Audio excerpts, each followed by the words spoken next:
Have you ever been following an unsolved case and just thought to yourself, I wish I could do something? Trust me, you're not the only one. And the honest truth is, you can.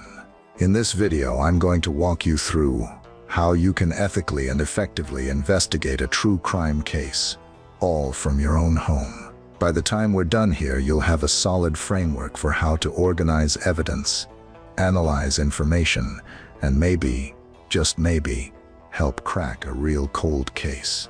We'll cover the exact steps to build a case file from the ground up, how to make sense of what you find, and most importantly, how to do it all respectfully, ethically, and in a way that's genuinely helpful. So forget the Hollywood stereotypes. This is a real-world guide for anyone who wants to try and make a difference. We have a lot to get through, so let's jump right in.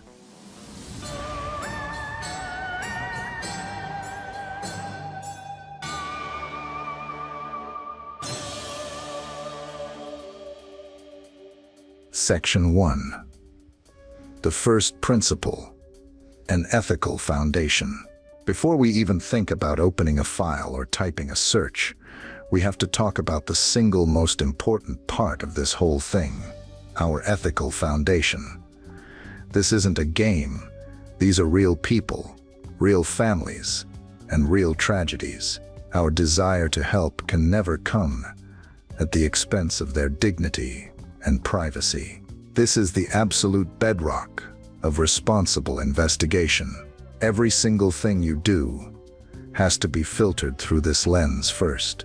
The number one rule is do no harm. That means we commit to never ever interfering with official investigations. Law enforcement has resources, evidence, and legal authority that we just don't. Our role isn't to replace them. It's to support their work from a distance, using only information that's public and legal to access. This means you never, under any circumstances, try to visit a physical crime scene, even if it's been years. Professionals are trained to preserve a scene's integrity, to prevent contamination, which just goes to show how sensitive these physical locations are. It also means we have to be incredibly careful with the information we share. The internet is an amazing tool, but it's also a wildfire for bad information and harmful theories. One wrong accusation, one unverified theory that goes viral, can destroy a person's life, send police chasing bogus leads, and cause unimaginable pain for a victim's family. Before you even think about posting a theory, you have to ask yourself, is this a confirmed fact from a solid source? Or is this just my personal speculation? Here, we stick to the facts. We're information organizers and analysts, not rumor mongers. And finally, most importantly, we always center the victim. We have to remember that behind every case file is a human being whose life was taken or changed forever. We honor them by seeking truth, not by sensationalizing their story for clicks. This means avoiding graphic details, unless they are absolutely vital to understanding the case, and always talking about the victims and their families with the deepest respect. This ethical framework isn't a suggestion, it's the only way to do this work right. It's what separates a dedicated citizen investigator from a reckless amateur. If you can't commit to these principles, this isn't for you. But if you can, you might just bring a valuable perspective to a case that's grown cold. Section 2. Step 1. Choosing a case with purpose. Okay, so we've got our ethical ground rules set. Where do you even begin? The number of unsolved cases out there can feel pretty overwhelming. The trick is to choose a case strategically, one where your efforts might actually be effective. Not every case is a good fit for an at-home investigation. For example, you should generally steer clear of active, ongoing investigations. Law enforcement keeps information in those cases locked down for a good reason, and public meddling can be seriously damaging. Your sweet spot is cold cases.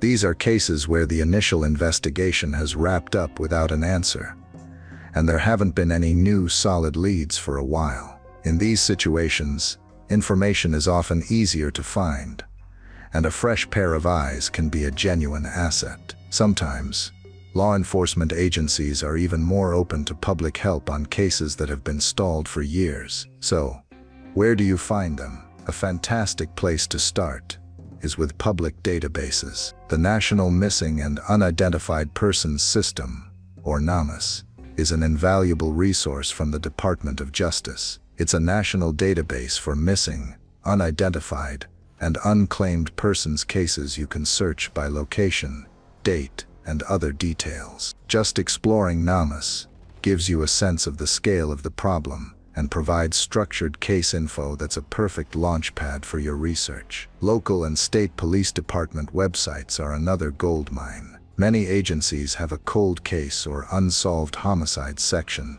which often provides official summaries and sometimes even asks the public for information. Focusing on a case in your own area can be a smart move. You'll have a built-in understanding of the geography and local culture, and you might find it easier to dig up archived local news stories. As you're picking a case, think about how much public information is out there. A case that got a lot of media attention will probably have a bigger digital footprint, giving you more articles and interviews to work with. On the other hand, for a lesser-known case, your organizational skills could be a game changer, since it's possible no one has ever gathered all the scattered bits of information into one place. Finally, choose a case that speaks to you for the right reasons. Maybe the victim reminds you of someone, or the whole situation just feels deeply unjust. That personal connection can be a huge motivator, pushing you to be extra thorough.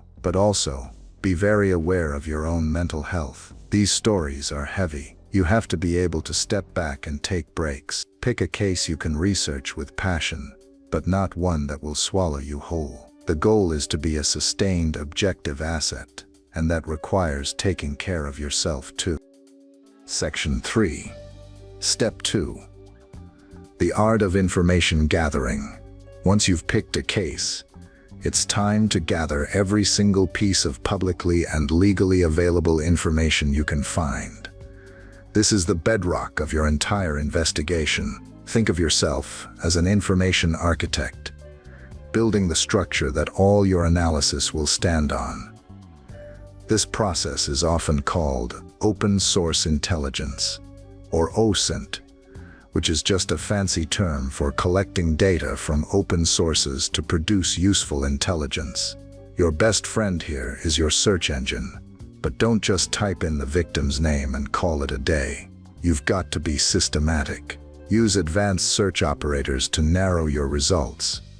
For example, use quotes to search for an exact phrase like Jane Doe found. A minus sign can exclude a word, like Jane Doe theory. And cite lets you search just one website, like Jane Doe site, nytimes.com. Search for the victim's name, any publicly named persons of interest, the locations, the dates, and any other keyword you can imagine. Mix and match. Your goal is to create a full-blown library of documents. This includes 1. News articles. Start with the big national papers, and then dig down into the local papers from the area where the crime happened. Local reporting often has details that national stories gloss over. Use archive sites like newspapers.com, or see what your local library offers online. Collect every article you can, from the first day it was reported to anniversary stories written years later. Those follow-up articles can be gold, often containing new info or interviews. 2. Official documents. This can be trickier, but it's super important. Look for any official press releases from the police department. Can you find any court documents through public records websites? Full case files are almost never public, but you might find related documents. You're basically trying to rebuild the official case file as best you can with what's out there, which mirrors how professionals start a cold case review, by re-examining all the original paperwork. 3. Social media and online footprints. This is a delicate area, so tread carefully and ethically. Look for public social media profiles of the victim. They can sometimes offer a glimpse into their life and state of mind before the crime. But this is not an invitation to start digging into the private lives of their friends and family. Stick to what's public and what's relevant to the case timeline. You're trying to understand the victim's life as it relates to the crime, not to be a digital voyeur. 4. Broadcast media. Search for TV news reports, documentaries, or podcasts that have covered the case. These can have interviews with police, family, or witnesses that you won't find in print. Listen very carefully to the exact words people use. Sometimes a tiny detail in a spoken interview can spark a whole new line of thought. As you collect all this, be meticulous. Save everything. Make a dedicated folder on your computer for the case. Save web pages as PDFs, take screenshots, and download every document you find. The internet isn't forever. Pages disappear, and articles get taken down. Preserve your sources. Every piece of data is a piece of the puzzle. Right now, you're just dumping all the pieces on the table. In the next step, we'll start putting them together. Section 4. Step 3. Organizing chaos. Building your case file. So you've now got a mountain of data, news clippings, PDFs, links, and scribbled notes. If you just leave it like that, it's digital clutter. It's useless. The single most important skill for a home investigator is organization. Professionals use meticulous case management systems, and you need to do the same. This is the step where you turn that chaotic pile of info into a structured, usable case file. Trust me, this process alone can show you connections and contradictions you never would have seen otherwise. There are a bunch of ways to do this. You can use a simple word processor, a spreadsheet, or free tools like Trello, Notion, or Obsidian. The tool itself isn't as important as the system. Here's a framework to get you started. First, create a master timeline. This is going to be the spine of your entire investigation. Open a spreadsheet or a document and make columns for date, time, event, source, and notes. Now go through every single thing you've collected and pull out any event that can be placed on this timeline. Start from way before the crime to get some context, and go all the way up to the present day. Get specific. January 15th, 1998. Jane Doe leaves work is a start, but this is better. January 15th, 1998. 5:05 p.m. Jane Doe clocks out from her job at the downtown library. Source: local news article. January 17th, 98. Every fact on your timeline must be cited with its source. This is non-negotiable. Why? Because you have to be able to tell the difference between a fact from a police press release and a detail from a random comment in a forum. This timeline will become a huge document, but it will be your most powerful tool. It lets you see the sequence of events clearly and can instantly show you gaps or contradictions. For instance, if one source says a witness saw a car at 10 p.m. and another says that same witness was at a party across town, you've just found a critical conflict that needs a closer look. Second, create a dramatis personae, which is just a fancy way of saying a list of key people. For every person involved, the victim, family, friends, witnesses, any publicly named persons of interest, make a separate profile page. On each page, pile up all the info you have on them. Their relationship to the victim, what they told the media, their alibi if it was public. Again, cite every single piece of information. This helps you build a clear picture of the social web around the case. Third, build a location map. Use a tool like Google Maps to plot every important location mentioned in the case. Pin the victim's home, their work, where they were last seen, where their car was found, the crime scene itself. Seeing these locations laid out spatially can give you incredible context. How far is it from their work to their home? Is the spot where their car was dumped on a logical route? Or is it somewhere they had no reason to be? You can add notes and photos to each pin. creating a geographic database for your case. Finally, create a questions and inconsistencies log. As you do all this work, you're going to have questions. You're going to spot things that don't add up. Why did it take 3 hours for anyone to report them missing? Source A says the car was blue, but source B says it was green. Write every single one of them down. This log is where you'll focus your analysis later. It's your roadmap to the heart of the mystery. Building this case file is slow, painstaking work. It's not glamorous, but this is the real work of an investigation. It's all about discipline. By the time you're done, you'll have a deeper, more organized understanding of the case than 99% of people who have ever looked at it. You will have turned raw data into a powerful analytical tool. Now that we've built the foundation of our case file, we're about to get into the fun part, the analysis. This is where we start connecting the dots and trying to make sense of it all. If you're finding this guide helpful and want to see more deep dives into investigative techniques, this would be a great time to subscribe to the channel. I'm also thinking about starting a Discord community for people who are serious about this work, a place where we can share resources and discuss cases ethically. Let me know in the comments if that's something you'd be interested in. Section 5. Step 4. Analysis. Connecting the dots. With your beautifully organized case file, you can now shift from being a collector to being an analyst. This is where you use your greatest asset, your fresh, objective perspective.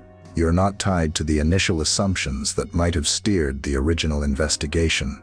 Your job is to look at the structured information you've built and ask, what is this actually telling me? Start with your master timeline. Read it, then read it again. Look for patterns in the victim's life, in the days and weeks before the crime. Did they change their routine? Look for temporal proximity. Did anything weird happen shortly before or after a key event? Sometimes things that seemed unrelated suddenly become significant when you see them in sequence. The timeline is also your #1 tool for finding gaps. Are there hours or even days in the victim's life that are totally unaccounted for in the public record? Those gaps are where the truth loves to hide. Nailing them down is a huge step. Next, go to your location map. Analyze the spatial relationships you've mapped out. Is there a geographic pattern? Are all the key locations clustered in one neighborhood? Think about travel times. Could someone realistically get from point A to point B in the time a witness described? Use Google Maps to check driving and walking times.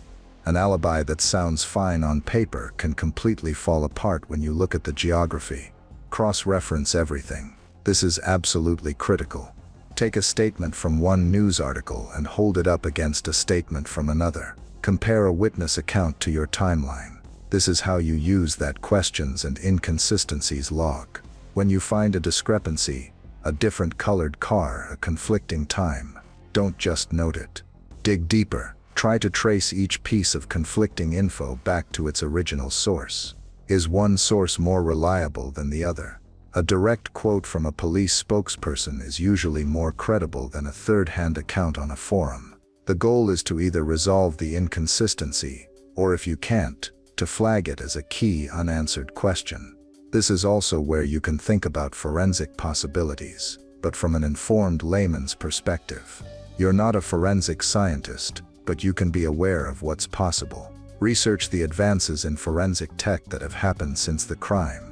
Things like forensic genealogy and advanced DNA testing have completely changed the game for cold cases. Does the public record mention that biological evidence was collected but couldn't be identified at the time? If so, that case might be a prime candidate for a modern solution. You can't run the tests, but you can identify the potential. Throughout all of this, you have to constantly fight your own biases. It's so easy to get a pet theory and then start looking only for evidence that confirms it. That's called confirmation bias. To beat it, actively try to disprove your own theories.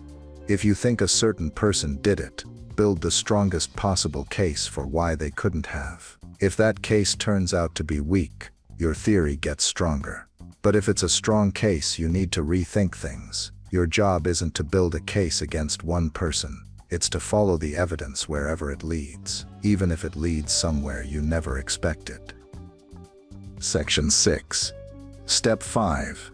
The hard line. What you must never do. We've talked about the ethical foundation, but as you get deeper into a case, the temptation to cross a line can get stronger. It is absolutely critical that we reinforce the boundaries between a responsible home investigator and a dangerous vigilante. Following these nevers isn't a choice.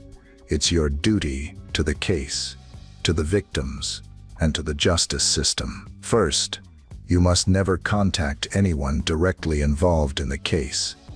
This means the victim's family, friends, witnesses, or any person of interest or suspect. No exceptions. You might think you have a brilliant question that only they can answer, but your out-of-the-blue contact can cause terrible emotional distress to a family that has already been through enough. It can be seen as harassment, and it could get you in legal trouble. Worse, you could accidentally taint a future witness, making their testimony useless in court. Professionals are trained on how to interview people without leading them. You are not leave that to law enforcement. Second, never misrepresent yourself. Don't pretend you're a journalist, a PI, a cop, or anything other than what you are, a private citizen researching a case with public information. Lying will destroy your credibility and could get you into serious trouble. Third, we've said it before, but it's worth saying again, never go to a crime scene or any other location to do your own search. At best, it's trespassing. At worst, you could contaminate an area that police might need to re-examine one day. Anything you find would be thrown out of court and could screw up the entire investigation. Fourth, never publicize the names of private citizens as suspects. You might be totally convinced you've solved it, but you're working with an incomplete deck of cards. You don't have the full case file. Accusing someone publicly based on your research is monumentally irresponsible. It can ruin their life, their career, and their family, and you could be completely wrong. The court of public opinion is not a court of law. This is maybe the single most harmful thing an amateur sleuth can do. Stick to analyzing facts, not pointing fingers online. Your role is to be a quiet, diligent force in the background. You're an analyst, a librarian, an archivist. The second you feel tempted to insert yourself into the real-world story of the case, you have to stop. The line is bright and clear. Your investigation stops where the public record stops. Section 7. Step 6. So you found something. How to contribute responsibly. After all this work, the gathering, the organizing, the analysis, you might actually get to a point where you believe you've found something new and credible. Maybe you spotted a major inconsistency in the timeline that no one ever talked about, or you found a forgotten news clip that connects two totally separate pieces of information. The temptation might be to shout it from the rooftops. Don't. There is a right way to contribute, and it goes through a clear, respectful channel. Your first and only point of contact should be the law enforcement agency in charge of the case. First, prepare a short professional summary of what you found. Nobody wants to read a 50-page manifesto full of your theories. These are busy professionals. Make your information as easy to digest as possible. Write a clear, simple report. Start by identifying the case. Then, lay out your specific finding. For example, I have identified a conflict in the publicly reported timeline on the night of January 15th, 1998. Source A cited states X, while source B cited states Y. This seems significant because provide your sources for everything. Be factual, be objective, cut out all your personal speculation, stick to the data, present the inconsistency or the new information, and explain why you think it matters. Once you have your summary, find the right person to send it to.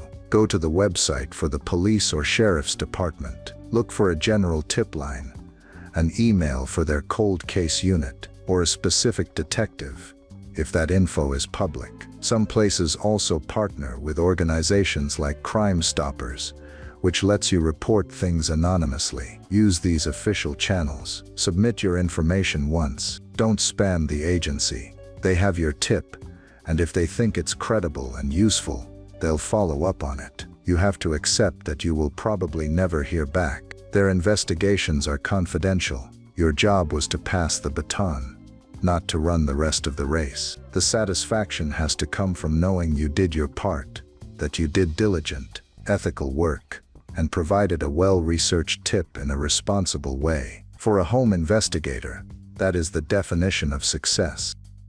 So, there you have it. That's the framework. It's a journey that starts with an ethical promise and ends with a responsible contribution.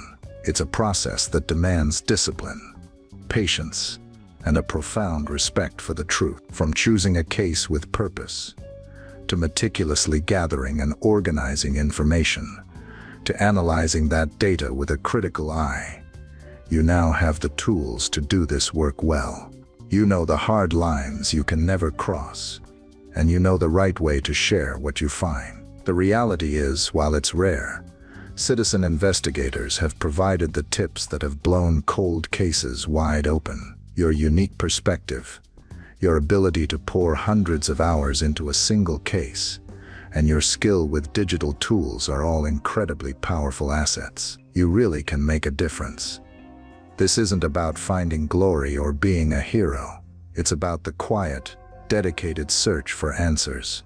It's about honoring the victims by making sure their stories are never forgotten and that every last chance for justice is explored. The work is tough, but the potential to contribute, even in a small way, to solving a long unanswered question is a powerful and worthy goal. What case are you thinking of looking into? Let me know in the comments below. Thanks for watching.